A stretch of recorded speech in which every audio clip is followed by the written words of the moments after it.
প্রিয় দর্শক, দ্য অরোরা টাইমসের পক্ষ থেকে সবাইকে জানাই শুভেচ্ছা। আপনারা জানেন যে বাংলাদেশে ক্ষমতায় আছে অন্তর্বর্তীকালীন সরকার।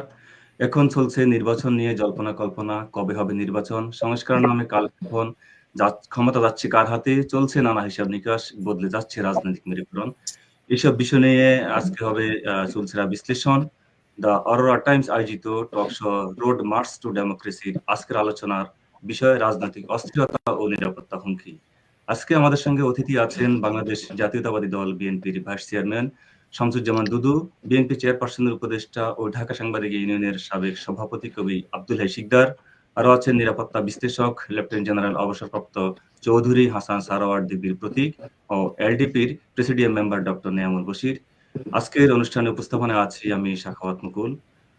প্রিয় দর্শক, আমরা শুরুতেই চলে যাচ্ছি বিএনপির ভাইস চেয়ারম্যান জনাব শামসুজ্জামান দুদুর কাছে। আজকে আমাদের জানতে চাওয়া এবং এক ধরনের প্রশ্ন বলতে পারেন। বিএনপির দাবি দ্রুত নির্বাচনী রোডম্যাপ, গুরুত্বপূর্ণ সংস্কার করেই নির্বাচনের আহ্বান জানিয়েছে দলটি। এদিকে প্রধান উপদেষ্টা একটি মিডিয়াকে সাক্ষাৎকারে বলেছেন যে এবছরের শেষের দিকে অথবা আগামী বছর মাঝামাঝি সময়ে নির্বাচন অনুষ্ঠিত হবে। এই সময়ের মধ্যে সব সব বিভাগে সংস্কার করে নির্বাচন দেওয়া সম্ভব কিনা এবং বিএনপির দাবি কি? জি, আপনাকে ধন্যবাদ। আর আমার যে সহযোগী আলোচক বৃন্দ আছেন, স্রষ্টা ক্ষেত্রে প্রতিষ্ঠিত এবং গুণী মানুষ হিসাবে নিজেদেরকে প্রতিষ্ঠিত করেছেন, তাদেরকে শুভেচ্ছা। আর যারা এই অনুষ্ঠান বিভিন্নভাবে দেখছেন, তাদেরকে অভিনন্দন। শুরুতেই বলি যে প্রায় আজকে 5 তারিখ, অর্থাৎ 5 মাস একেবারে হয়ে গেল একটা পরিবর্তন, যেটাকে কেউ বিপ্লব হিসাবে মনে করছে, কেউ গণঅভ্যুত্থান হিসেবে।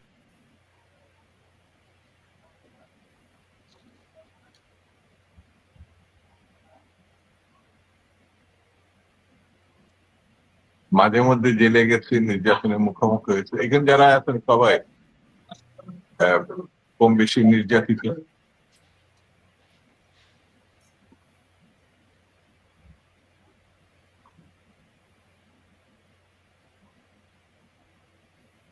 অ্যাটলিস্ট এখন বাসায় ঘুমাতে পারে, স্বাচ্ছন্দ্যে বাইরে যেতে পারে।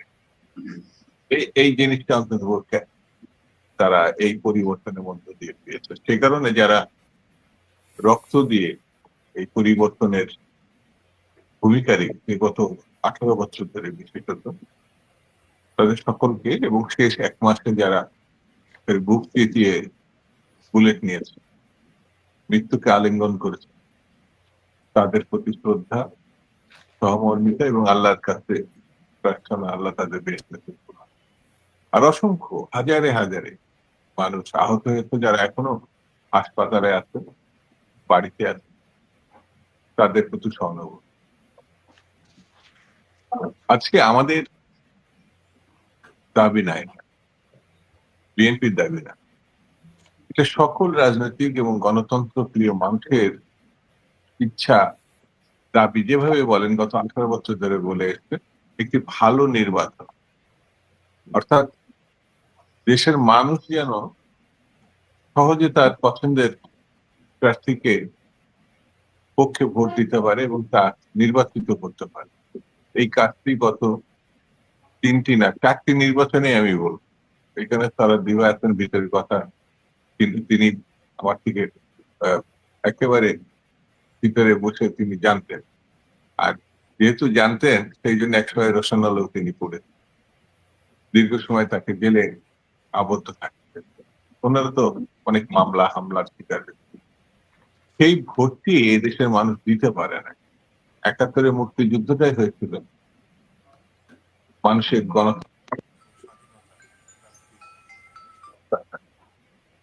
কিন্তু স্বাধীনতার পরে পরে যে পরিস্থিতিটা আমরা দেখেছিলাম, সেটা একটা ভয়ঙ্কর সময়। রক্ষী বাহিনী 40,000 মানুষ বিরোধী দলের নেতা কর্মীকে হত্যা, তারপরে দুর্ভিক্ষের মধ্য দিয়ে লক্ষ লক্ষ মানুষকে মৃত্যুর দিকে ফেলে দেওয়া,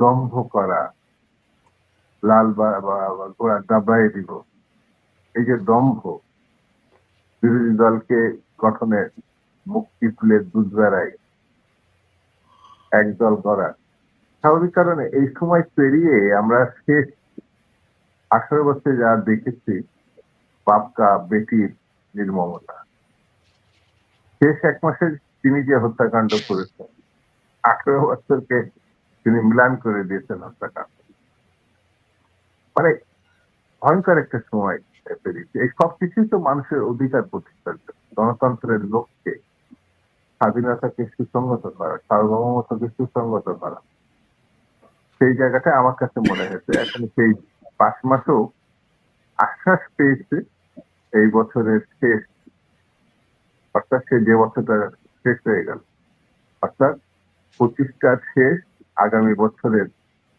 শুরুতে নির্বাচনটা হতে পারে। আমি সরকারকে শুভেচ্ছা জানিয়েছি এবং কয়েকটা জায়গায় বলেছি, সরকার যদি ওর মধ্যে থাকতে পারে তাহলে মানুষ তার সমর্থনে তার পাশেই দাঁড়িয়ে থাকবে, সরকারের সমর্থনে।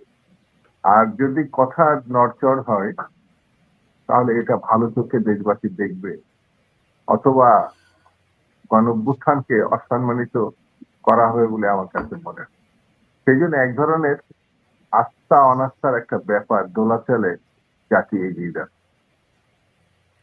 স্পষ্ট করে তো ভোটের কথাটা তিনি বলতে পারেন না, কিন্তু আশ্বস্ত করেছে ভাতের অবস্থা খারাপ, অর্থাৎ আগুন, মানে নিত্য প্রয়োজনীয় দ্রব্য বাজারে গেলেই যে উত্তাপ, সেটা সাধারণ মানুষের, চাকরির বেকারের সংখ্যা ছোটখাটো না, সব মিলিয়ে আমার কাছে মনে হয়েছে আমরা একটা কঠিন সময় অতিক্রম করছি, ক্রান্তিকাল অতিক্রম করছি। সেই ক্রান্তিকাল বা কঠিন সময়টা যদি সহজ করতে হয়, সেই ক্ষেত্রে আমার কাছে মনে হচ্ছে একটি নির্বাচিত সরকার যদি আমরা আনতে পারি, ভোটের ব্যবস্থা করতে পারি, নির্বাচনের ব্যবস্থা করতে পারি, যেটিকে অনেকেই মনে হচ্ছে এখন নির্বাচন এড়িয়ে এক ধরনের হাসিনা তন্ত্রের মধ্যেই থাকা যায়। অনেকে মনে করছেন, অনেকে এই আকার ইঙ্গিতে বলছেন, কেউ কেউ বলছেন ভোট যারা চাচ্ছে তারা গণশক্তি, নির্বাচন যারা চাচ্ছে এটা আমার কাছে খুব অবাক লাগে। গণতন্ত্রের উত্তরণের জন্য নির্বাচন ছাড়া কোনো মাধ্যম আছে বা পথ আছে আমার কাছে মনে হয়। সেই জন্য এই দফায় এতটুকু বলে আমি রাখি, নির্বাচনের কোনো বিকল্প নাই, এটা বিএনপি মনে করে, দেশবাসী মনে করে। সেটি যতক্ষণ পর্যন্ত আমরা গ্রহণ করতে না পারবো, এক ধরনের অচল অবস্থার মধ্যে আমরা থেকে যাবো বলে আমার কাছে মনে হয়। ধন্যবাদ দুদু ভাই। আমরা পরবর্তী প্রশ্ন নিয়ে আসছি আপনার কাছে। আমি আপনার কথা সূত্র ধরে যাচ্ছি এখন এলডিপির প্রেসিডিয়াম মেম্বার জনাব ডক্টর নিয়ামুল বশিরের কাছে। বিএনপির পক্ষ থেকে যেটা দুদু ভাই বলেছেন যে ওনারা সাধুবাদ জানিয়েছেন, কিন্তু নির্বাচন আসলে করতে পারবে কিনা এই সময়ের মধ্যে, আপনি কি মনে করেন বশির ভাই, যে এই সময়ের মধ্যে কি আসলে কি তারা সব সংস্কার করে নির্বাচন করতে পারবে কিনা? এবং যে বেকারত্বের কথা বলেছেন, বেকারের একটা পরিসংখ্যান করেছে, এখনো দেশে 26,60,000 বেকার। নির্বাচিত সরকার না হলে বেকারত্বের সংখ্যা কিন্তু আরো বাড়ার সম্ভাবনা আছে। এবং আপনি কি মনে করেন? জি, ধন্যবাদ। আপনার চ্যানেলের মধ্য দিয়ে আমি আমার সহযোগ আলোচক বৃন্দ যারা রাজনীতিতে অত্যন্ত একটা উচ্চ পর্যায়ে রয়েছেন, বিশেষ করে আমাদের দুদু ভাই খুব জনপ্রিয় একজন জাতীয় নেতা। শিকদার ভাইয়ের সাথে এর আগেও আমি দুটো টক শো করেছি। তিনি বিএনপি খুব পরীক্ষিত একজন চেয়ারপারসনের উপদেষ্টা।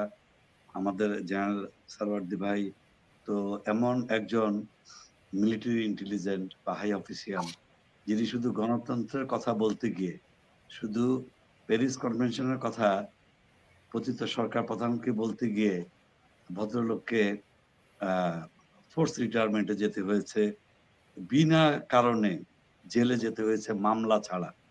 যাই হোক, আমরা স্বাগত জানাচ্ছি সকল অতিথিদেরকে। এবং আমি দুদু ভাই যে কথাগুলো বলেছেন, এগুলো হচ্ছে গণমানুষের কথা। এই দেশের কি উদ্দেশ্যে, আমি যেহেতু দুদু ভাই অলরেডি কিন্তু ব্যাকগ্রাউন্ডটা বলেছেন, আমি সেই পয়েন্টে আর যাচ্ছি না। আমি দুদু ভাইয়ের শেষ কথা থেকে আসতে চাই যে গণতন্ত্রের কোনো বিকল্প নাই। মানুষ দীর্ঘ 18 বছর অনির্বাচিত অবস্থায় একটা শাসক গোষ্ঠীর অধীনে দেশের জনগণ প্রজা হিসেবে বসবাস করেছি আমরা। আমাদের কোনো বাক স্বাধীনতা ছিল না। আমরা দুদুভাই জানেন আমরা একসাথে যুগপৎ আন্দোলন করেছি। লিবারেল ডেমোক্রেটিক পার্টি রাজপথে ছিল এবং সবসময় ছিল, আজও আমরা আছি। আমরা বিএনপির সাথে যুগপৎ আন্দোলনে ছিলাম। আমরা মনে করি যে এই যে উদ্দেশ্যে যে বিপ্লব হয়েছিল, গণ অভ্যুত্থান হয়েছিল, এটি কিন্তু সবাই 36 দিনের কোনো সংগ্রাম মনে করে। আসলে কিন্তু দুদুভাইও অনেক টকশোতে বলেছেন, বিজ্ঞজনরা বলে যাচ্ছেন যে আসলে এটা ছিল জাস্ট এন্ডিং। আমরা 16 বছর যে আন্দোলন করেছি সেই আন্দোলনটা ব্যাপক তৃণমূল পর্যায়ে মানুষের কাছে গেছে। যখন নির্বিচারে ছাত্রদের উপরে গণহত্যা শুরু হলো, মূলত তখন আমরা যে কথাগুলো, যে আশঙ্কা, 16 বছর যে রাস্তায় কান্নাকাটি করছি, আমাদের লোকগুলো গুম খুন হত্যা করার মধ্য দিয়ে সরকার অনেক আগে জনপ্রিয়তা হারায় এবং ইমিডিয়েটলি মানুষ যখন দেখলো যে সে তার ঘরে নিরাপদে না, উপরে প্লেন থেকে বোমা বর্ষণ করা হচ্ছে, মানুষের ছোট ছোট বাচ্চাকে মেরে ফেলা হচ্ছে, বিশ্ববিদ্যালয়ের ছাত্রদেরকে হত্যা করা হচ্ছে, গুম করা হচ্ছে, তখন মানুষ নেমে আসে এবং আমরা এই ছাত্রদের নেতৃত্বে তাদেরকে সামনে রেখে হায়নার হাত থেকে তাদেরকে বাঁচানোর লক্ষ্যে আমরা কিন্তু ছাত্রদেরকে সম্পূর্ণ এফোর্ট দিয়েছি। আমরা সাপোর্ট করেছি, জামাত ইসলাম সাপোর্ট করেছে, ইসলামী আন্দোলন সাপোর্ট করেছে, বিভিন্ন দল সাপোর্ট করেছে, এলডিপি সাপোর্ট করেছে, সকল সমমনা দলগুলো আমরা কিন্তু বিএনপির নির্দেশে, কর্নেল আহমেদের নির্দেশে আমাদের দল কিন্তু আমরা 1 জুলাই থেকেই পরোক্ষভাবে এবং 17 জুলাই থেকে প্রত্যক্ষভাবে আমরা এই আন্দোলনের সাথে জড়িত ছিলাম। আন্দোলন সফল হওয়ার পরে একটা গোষ্ঠী ইদারিং দেখছি যে এই আন্দোলনের সফলতাকে তারা মনে করে এটা সম্পূর্ণ ক্রেডিট তাদের। এটা ভুল ধারণা, এটা জাতীয় ঐক্যকে নষ্ট করছে। বিশেষ করে কোনো একটি দল বা গোষ্ঠী চাচ্ছে যে এদেশে রাজনৈতিক অস্থিরতা আগের মতোই থাকুক, তার চেয়ে আরো বেশি বৃদ্ধি পাক এবং প্রতিদিন যে সরকার ইতিমধ্যে পালিয়ে ভারতে আশ্রয় নিয়েছে তারা, এবং আমার কেন জানি মনে হচ্ছে যে এই দেশের মধ্যে ঘাপটি মারা কিছু সুশীল সমাজের বুদ্ধিতে ছাত্ররা ভুল পথে যাচ্ছে। আমি মনে করি দুদুভাই যে কথা বলেছেন যে গণতন্ত্রের কোনো বিকল্প নাই, শুধুমাত্র নির্বাচনের মধ্য দিয়ে সুষ্ঠু নির্বাচন হতে হবে। শুধুমাত্র নির্বাচনের মধ্য দিয়ে যে রাজনৈতিক অস্থিরতা এখন দেখা যাচ্ছে সেটা সমাধান করা সম্ভব।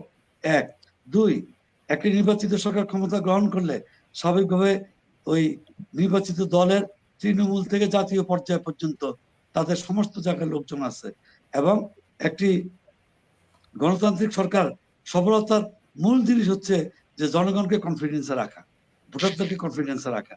সুতরাং গণতন্ত্রের চর্চার মধ্য দিয়ে যখন জনগণ চলে আসবে, রাজনৈতিক নেতারা চলে আসবে, স্বাভাবিকভাবে জিনিসপত্রের দাম কমে আসবে এবং সিন্ডিকেট গুলো ভেঙে যাবে। আরেকটা জিনিস আমি এই সুবাদে একটু বলতে চাচ্ছি যে এই যে অন্তর্বর্তীকালীন সরকারটা গঠিত হয়েছে সেটার মূল লক্ষ্য কি ছিল? সেটার মূল স্পিরিটটা ছিল যে আন্দোলনের মধ্য দিয়ে পতিত সরকারের পতন হয়েছে, যেন আরেকটি স্বৈরাচার সরকার জন্ম না নেয় এবং জাতীয় নির্বাচনটা যেন সুষ্ঠুভাবে সমাধান করে একটা নির্বাচিত সরকারের কাছে ক্ষমতা হস্তান্তর করা হয়। এটা ছিল এই অন্তর্বর্তীকালীন সরকারের গঠনের মূল লক্ষ্য। আমরা সন্দেহের চোখে দেখছি। ধন্যবাদ ডক্টর নেওয়াল বশির। আমরা আসলে এখন চলে যাচ্ছি জনাব আব্দুল্লাহ শিকদার, বিএনপি চেয়ারপারসনের উপদেষ্টা। শিকদার ভাই সম্ভবত ডিসকানেক্ট। শিকদার ভাই শুনতে পাচ্ছেন? শিকদার ভাই একটু ডিসকানেক্ট অবস্থা আছে। আমরা এখন যাচ্ছি লেফটেন্যান্ট জেনারেল চৌধুরী হাসান সরওয়ার্দী। চৌধুরী হাসান সরওয়ার্দী, আপনি একজন নিরাপত্তা বিশ্লেষক, আপনি সাবেক সেনাবাহিনীর উচ্চপদস্থ কর্মকর্তা ছিলেন। সেখান থেকে আপনার বিশ্বের বিভিন্ন দেশে আপনি সামরিক বাহিনী থেকে নেতৃত্ব দিয়েছেন আপনার। এই যে মিয়ানমারের সঙ্গে বাংলাদেশের একটা রোহিঙ্গা সংকট দীর্ঘ বছর থেকে চলে আসছে এবং ইন্ডিয়ার পূর্বাঞ্চলে একটা অস্থিরতা, সেক্ষেত্রে আপনি কি মনে করেন যে নিরাপত্তা কি বাংলাদেশকে নিরাপত্তা হুমকিতে আছে? ইতিমধ্যে রাখাইনকে কিন্তু তারা একটা স্বাধীন রাষ্ট্র ঘোষণার অপেক্ষায় আছে। যদি রাখাইন স্বাধীন রাষ্ট্র ঘোষণা করে এবং কয়েকদিন আগে ভারতের একজন মুখ্যমন্ত্রী বলেছেন যে পূর্বাঞ্চল সহ বাংলাদেশ কিছু অঞ্চল সহ রাখাইন তারা একটা খ্রিস্টান রাষ্ট্র করতে চায়। এই যে একটা মানে উগ্র কথাবার্তা চলছে, এ বিষয়ে কি বাংলাদেশ কোনো নিরাপত্তা হুমকি আছে কিনা বা বাংলাদেশের অভ্যন্তরীণ রাজনীতিতে কোনো সমস্যা সৃষ্টি করতে পারে কিনা? আমি ঠিক একটু ডিফারেন্ট প্রশ্ন করছি আপনার কাছে। আমি ফিরে আসছি পরেই আমাদের দুদু ভাইয়ের কাছে এবং শিকদার ভাইয়ের কাছে। ধন্যবাদ। প্রথমে আপনার চ্যানেলকে এবং সেটের সামনে বসা দেশ বিদেশে অগণিত দর্শককে আমার শুভেচ্ছা জানাই, নতুন বছরের শুভেচ্ছা, এবং কৃতজ্ঞতা জানাই যে আপনি আমাকে অনুষ্ঠানে ডেকেছেন। অত্যন্ত পরিচিত মুখ, আমার প্রিয় নেতাদের আপনি এখানে ডেকে আমার সাথে কথা বলার একটা সুযোগ করে দিয়েছেন। সর্বপ্রথম আমি দুদু ভাইকে এবং বশির ভাইকে ধন্যবাদ জানাবো। দুদু ভাই শুরুতেই বলেছিলেন 4টি নির্বাচন, এটা অনেকে বলে না, লজ্জায় নাকি অপমানের কারণে আমি জানি না। 2008-এ যে নির্বাচন হয়েছে এটা দিয়ে শুরু করি। এটা আসলে কোনো নির্বাচন ছিল না, হাত পা বেঁধে বিরোধী দলকে পানিতে সাঁতার কাটার জন্য ছেড়ে দেওয়া হয়েছিল। শত শত নির্বাচনে পার্লামেন্টের প্রার্থীকে নির্বাচনে অংশগ্রহণের সুযোগ থেকে বঞ্চিত করা হয়েছে, তাদেরকে জেলে আটকে রাখা হয়েছে, মামলা চলেছে। সে মামলাগুলি 15-16 বছর ধরে চালানো হয়েছে। আপনারা জানেন ওই নির্বাচনে পার্শ্ববর্তী একটি রাষ্ট্রের, ভারতের একটা স্বচ্ছ ইন্ধন ছিল, সোজা কথা।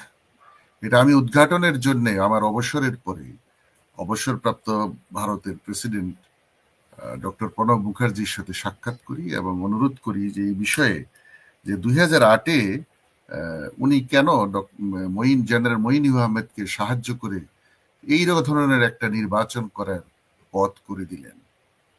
তিনি বলেছিলেন এটা একটা কৌশলগত বিষয়, আওয়ামী লীগকে ক্ষমতায় আনা ছিল ভারতের মুখ্য উদ্দেশ্য, এবং সে উদ্দেশ্যে বেশ কিছু পদক্ষেপ ভারতকে নিতে হয়েছে। একটা হলো জেনারেল মঈন আহমেদকে দিয়ে ওই ধরনের একটি নির্বাচন করা এবং শেখ হাসিনাকে 3/4 ভোটে ক্ষমতায় আনা, কারণ অনেকগুলো পরিবর্তন আপনার সংবিধানে আনতে হবে যেটাতে তাদের অ্যাবসলিউট মেজরিটি দরকার ছিল। সেই সাথে দরকার ছিল ডান আন্দোলনমুখী অন্যান্য যেসব ইসলামিক যে দল আছে এবং সোজা কথা ন্যাশনালিস্ট যে সকল যে দলগুলো অত্যন্ত গুরুত্বপূর্ণ বাংলাদেশের মানুষের কাছে, হৃদয়ের কাছাকাছি, বিএনপি, পরে এলডিপি সহ অন্যান্য দল হয়েছে, এই দলগুলিকে সম্পূর্ণরূপে নেতৃত্ব শূন্য করার জন্য এটা একটা বেশ চক্রান্ত ছিল। তো আমি এখন ফিরে আসি আপনার সরাসরি প্রশ্নে। দেখুন, যে নিরাপত্তা সংকটের কথা আপনি উল্লেখ করেছেন মিয়ানমার এবং পূর্বাঞ্চলীয় এলাকায়, নর্থ ইস্টার্ন প্রভিন্সগুলোতে ভারতে, আমি বলবো বাংলাদেশের নিরাপত্তা সংকটের প্রধান উৎস হলো নেতৃত্ব সংকট। জেনারেল জিয়াউর রহমান যখন প্রেসিডেন্ট ছিলেন ওই সময়ে কিন্তু এই ধরনের রোহিঙ্গার বাংলাদেশে প্রবেশ করেছে। 2-2.5 লাখ রোহিঙ্গা প্রবেশের পর তিনি সরাসরি বলেছিলেন তাদেরকে ফেরত নেয়ার জন্য। গরিমসির পর তিনি বার্মার প্রেসিডেন্টকে সরাসরি বলেছিলেন এদেরকে ফেরত না দিলে সম্ভবত আমাদেরকে যুদ্ধ করে এই ফয়সালা করতে হবে। অতি দ্রুত, আমি বলবো অতি দ্রুত মিয়ানমার কয়েকদিনের মধ্যে তাদেরকে নেওয়ার সিদ্ধান্ত নেয় এবং আমার জানা মতে কর্নেল অলি আহমেদকে অনুরোধ করে যে তিনি যেন এই বিষয়ে ফয়সালা করেন এবং রোহিঙ্গাদেরকে ফেরত পাঠানোর ব্যবস্থা করেন। আপনি দেখুন, প্রবলেমটা কিন্তু নেতৃত্বের, প্রবলেমটা কিন্তু শক্তির নয়, সামর্থ্যের নয়। এরপরে আপনি দেখুন ওই সমস্যা কিন্তু শেষ হয়নি, পরবর্তীতে বিভিন্ন সময়ে সমস্যা উদ্রেক হয়েছে। অত্যন্ত দুঃখের বিষয়, পরবর্তী সরকার বিশেষ করে আওয়ামী লীগের সময় তাদের ক্ষমতায় থাকার জন্যে তারা এটাকে ব্যবহার করেছে, রোহিঙ্গাদেরকে এখানে আশ্রয় দিয়েছে এবং আন্তর্জাতিকভাবে এটা সমাধান করার চেষ্টা করেনি। বাংলাদেশের সশস্ত্র বাহিনীকে যথেষ্ট সক্ষমতা দিয়ে এটার মুখোপেক্ষী হওয়ার জন্য এবং এটাকে দমন করার জন্য মিয়ানমারের জনতাকে তাদেরকে লড়াইয়ে তাদের সোজা কথা ডিটারেন্স হিসেবে কাজ করবে সেনাবাহিনী, সেটা করেনি। এবং সে কারণে বর্ডারের বেশ কিছু অংশ কখনো কখনো তারা ক্রস করে দখলও করে নিয়েছে, আবার ছেড়েছে, ভিতরে লোক ঢুকিয়েছে। আজকের যে নিরাপত্তা সংকট, এটা বাংলাদেশ আওয়ামী লীগ তথা স্বৈরাচার ফ্যাসিস্ট সরকারের একটা অন্যান্য যে সকল ফ্যাসিস্ট কৌশল অর্জন করেছে ক্ষমতায় থাকার, এর মধ্যে একটি। তারা এই সমস্যা যদি সমাধান করতে চাইতো, তাহলে নিঃসন্দেহে তারা আন্তর্জাতিক অন্যান্য রাষ্ট্রের সাথে সরাসরি এর বিষয়ে কথা বলতো, যারা এই ব্যাপারে উদ্যোগ নিতে পারে, যারা এই ব্যাপারে যথেষ্ট পরিমাণে সাহায্য করতে পারতো বাংলাদেশকে। আমার মনে হয় সে কাজটি যথেষ্টভাবে হয়। আজকের যে পরিস্থিতি আপনি বলেছেন, ভারত থেকে উস্কানি দিচ্ছে যে এখানে একটি নতুন রাজ্য বা রাষ্ট্র তৈরি হবে। আমি তো একজন বাংলাদেশি হিসেবে, নিরাপত্তা বিশ্লেষক হিসেবে বলতে পারি, 7টা যে স্টেট ভারতের, তারা স্বাধীনতাকামী। আমরা তো কোনো উস্কানি দেইনি বিগত অনেক বছর, আমরা তো তাদের আশ্রয় দেইনি। কিন্তু আমরাও যদি বলা শুরু করি ভারতের 7টা স্টেট আলাদা হবে, চিকেন নেক আমাদের দখলে আসবে, কিংবা মিজোরাম সহ অন্যান্য রাষ্ট্রগুলো আলাদা হওয়ার জন্য আমাদের সাহায্য চায়, এসব তথ্য তো বাংলাদেশের কোনো রাজনৈতিক নেতা দিচ্ছেন না বা সরকারও দিচ্ছে না। আমরা যথেষ্ট, আমি বলবো, সংযতভাবে ভারতের সাথে এই তাদের বর্তমান যে আচরণ আমাদের সাথে করছে, ভারতের রাজনৈতিক ব্যক্তিবর্গ, ভারত সরকার, সবকিছু আমরা অত্যন্ত ধৈর্যের সাথে মোকাবেলা করার চেষ্টা করছি। ধন্যবাদ। আমরা ফিরে আসছি পরবর্তী প্রশ্ন আপনার কাছে। আমরা এখন যাচ্ছি জনাব শামসুজ্জামান দুবাই, বিএনপির ভাইস চেয়ারম্যান দায়িত্ব পালন করছেন তিনি। দুদু ভাই, আপনার কাছে আমার ঠিক অভ্যন্তরীণ প্রশ্ন, যদিও একটু ডিফারেন্ট কোশ্চেন ছিল আপনার হাসান সোহার্দি সাহেবের কাছে। দুদু ভাই, গত দুদিন আগে বিএনপি মহাসচিব বলেছেন যে দেশে একটা বিএনপি চক্রান্ত সৃষ্টি হয়েছে। আসলে এটা কি ধরনের চক্রান্ত উনি মিন করতে চেয়েছিলেন, সেটা কি আপনি ক্লিয়ার করবেন? এটা কি বিএনপিকে দূরে রাখার জন্য কোনো চক্রান্ত কিনা আগামী নির্বাচন থেকে? চক্রান্তটা এইভাবে আমরা দেখতে পারি যে গণতান্ত্রিক উত্তরণে বিধি ব্যবস্থা সিরিয়াসলি গ্রহণ না করা। 2 নম্বর হচ্ছে বাংলাদেশ পরিচালিত হয় যে জায়গা থেকে, সেটা হচ্ছে বাংলাদেশ সচিবালয়। এই সচিবালয়ে যে ধরনের অগ্নিকাণ্ড ঘটেছে সেটা গত 53 বছরে আমরা লক্ষ্য করি না। আরেকটি বিষয় আপনি দেখবেন যে দাবিনামার নামে যেগুলো যৌক্তিক দাবি, সেই দাবিগুলো তো থাকবে, কিন্তু যে দাবিগুলো যে পরীক্ষা মানে পাস করেছে আর ফেল করেছে, এটা সাথে তো একটা ব্যাপার। কিন্তু এখানে বৈষম্যের নামে আপনার সচিবালয়ে ঢুকিয়ে দেওয়া, অর্থাৎ প্রশাসনিক যে একেবারে ক্লব করে ফেলা, আন্তর্বিদ্যের কথা নাই বা বললাম, এই ধরনের একটি ঘটনা আছে। আপনাকে লক্ষ্য রাখতে হবে যে গত সরকার বলে যারা দাবিদার ছিল, তারা ছিল আসলে দখলদার। শেখ হাসিনার সরকার দখলদার সরকার। তারা বাংলাদেশটাকে একের ফতুর করে ফেলেছে। এই ফতুর মানে কি, ব্যাংক বলে এখন কোনো ইট পাথরের একটা ঘটনা, টাকা আছে বলে মনে হয় না। আপনার যা কোন রকম ভাবে নোট ছাপিয়ে ব্যাংকগুলোকে রক্ষা করা হবে। এই যে চতুর্মুখী একটি ঘটনা, তারপরে পাশে যে বিরোধ প্রতিবেশী আছে, তাদের যে ন্যাক্কারজনক ঘটনা, এটা ভাবা যায়। এই যে এখনো আমাদের নিরাপত্তা বিশ্লেষক সেভেন সিস্টার্সের কথা উল্লেখ করলো।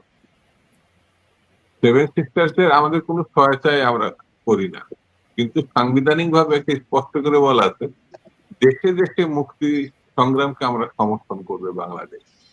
সংবিধানে লেখা আছে, কারণ আমরা মুক্তি সংগ্রাম করেছি, যুদ্ধ করেছি, আমরা বিদেশের সমর্থন প্রত্যাশা করেছি। ফিলিস্তিনকে আমরা যদি সমর্থন করতে পারি, তাহলে আমরা কেন সেভেন সিস্টারদের সমর্থন করতে পারবো না, কাশ্মীরকে সমর্থন করতে পারবো না? এটা তো করিই নাই। তারপরেও বাংলাদেশ যেভাবে সমালোচনার মুখোমুখি হয়েছে, এটা ভাবা যায় না। আর একটা খুনি না, জগৎ বিখ্যাত খুনি, মানে 18 বছর খুনের শেষ মাসটি তো সারা বিশ্ব দেখেছে।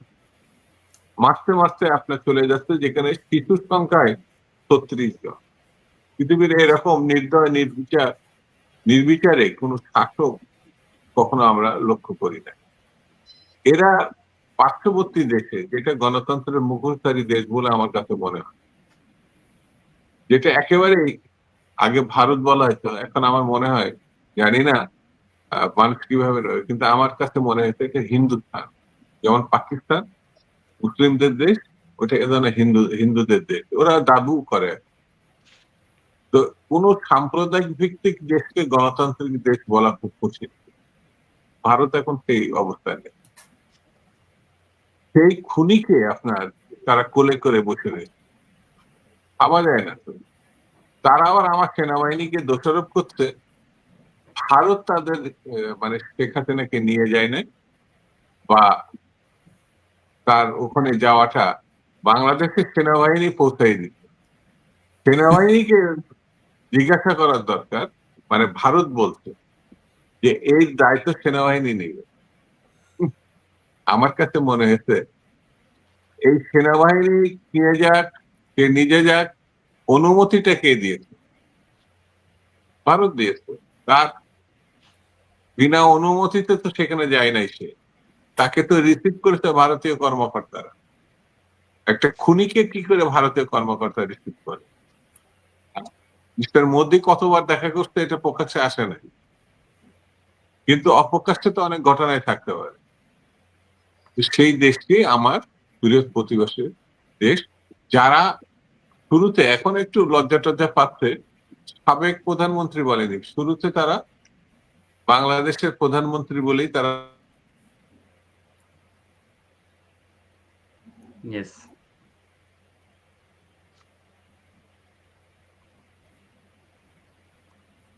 আমার কাছে মনে হয় এর থেকে বড় ষড়যন্ত্র কি মিশে আছে। আমার দেশের উপরে তারা আক্রমণের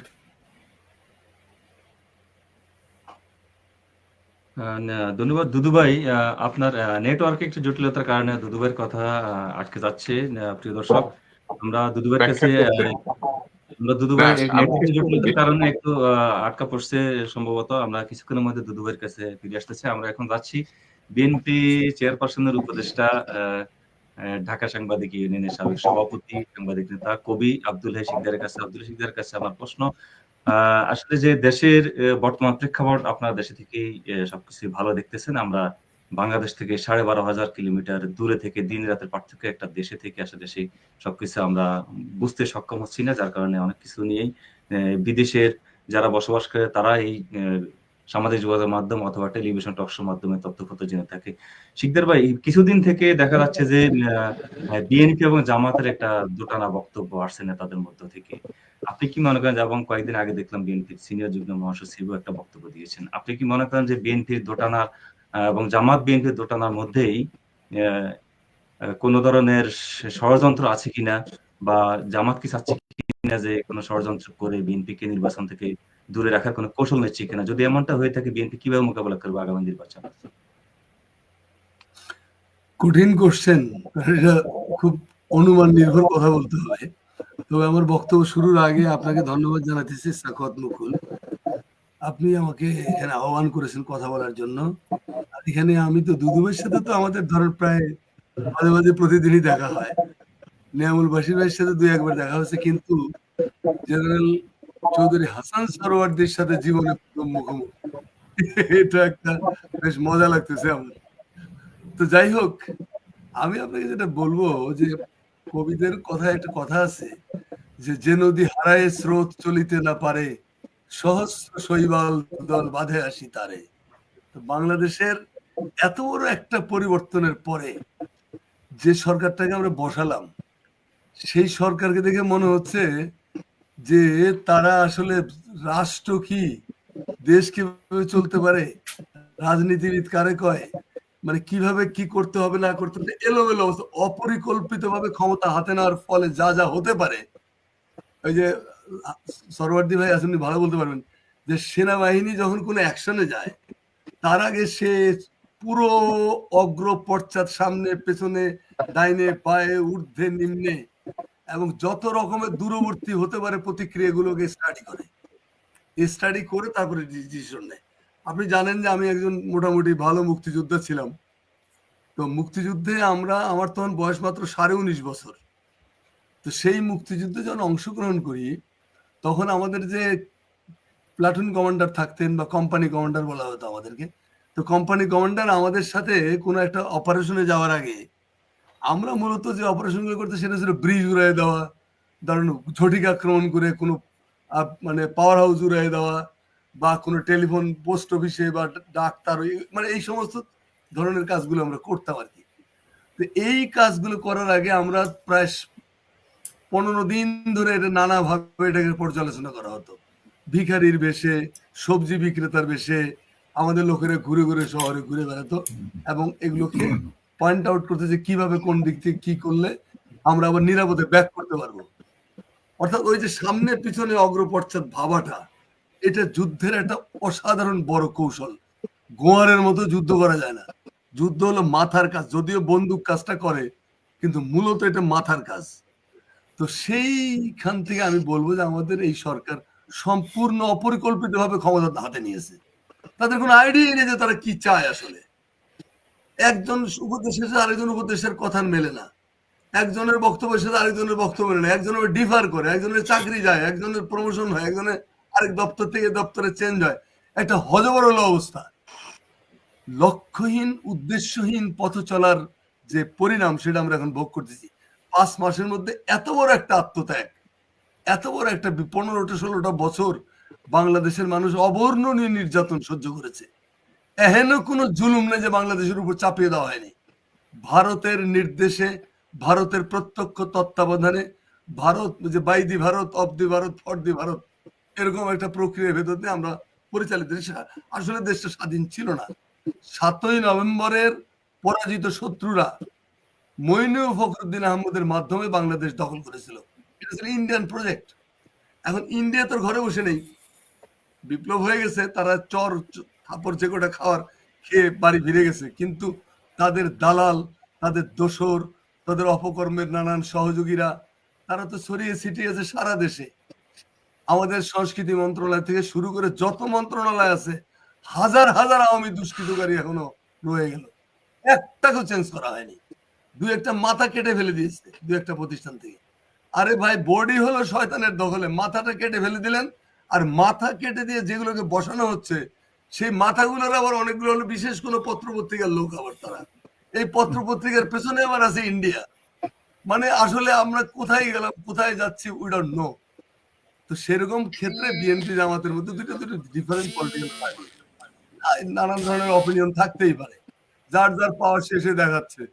বিএনপির পাওয়ার থাকলে বিএনপি সেটা মোকাবেলা করবে, জামাতের শখ হয়েছে একটু পাওয়ার দেখাইতে, দেখাক। আমি এগুলোকে ঐক্য বিরোধী তৎপরতা বলতেছি না, আমি মনে করি যে এগুলো হলো এক ধরনের প্রজেক্ট। এই প্রজেক্ট গুলো কেউ না কেউ চাপিয়ে দেয়, এটা মোকাবেলা করতে হবে ঠান্ডা মাথায়। গালিগালাজ কোনো সমস্যার সমাধান আনবে না। বিচক্ষণতা, দূরদর্শিতা, প্রজ্ঞা, এগুলো দিয়ে এটার মোকাবেলা করে আমরা মনে হয় যে আমরা জায়গায় পৌঁছতে পারবো। আর নির্বাচনের ব্যাপারে দুদু ভাই বা নেমলবাসী, আমি হাসান সরোয়ার দেবের বক্তৃতা শুনতে পারি নাই, কারণ আমার এখানে কানেকশন গেছিল আর কি। তো আমি বলবো যে এই সরকারের যেটা যেমন নির্বাচনের জন্য চাপ দিচ্ছে, রেজওয়ানা হাসান একদিন বললেন 53 বছরের রাজনীতিবিদরা যা করতে পারেনি আমরা সেটা কি করছেন, পলিথিন বন্ধ করছেন। পলিথিন বন্ধ করা যদি এটা রেভলিউশনারি ওয়ার্ক হয়, তাহলে এর জন্য তো প্রথমে অ্যাওয়ার্ড দেওয়া দরকার বিএনপি গভর্নমেন্টের সময়। সেই সময় তো প্রথম আপনার পাট মন্ত্রণালয় থেকে বলা হয়েছিল যে পাটের ঝুলি, পাটের ব্যাগ এগুলো ব্যবহার করতে হবে। তো ব্যবহার সেগুলো হয়েছে, এটা নতুন কোনো বিষয় না, এটা রেভলিউশনের সাথে এর কোনো সম্পর্ক নাই।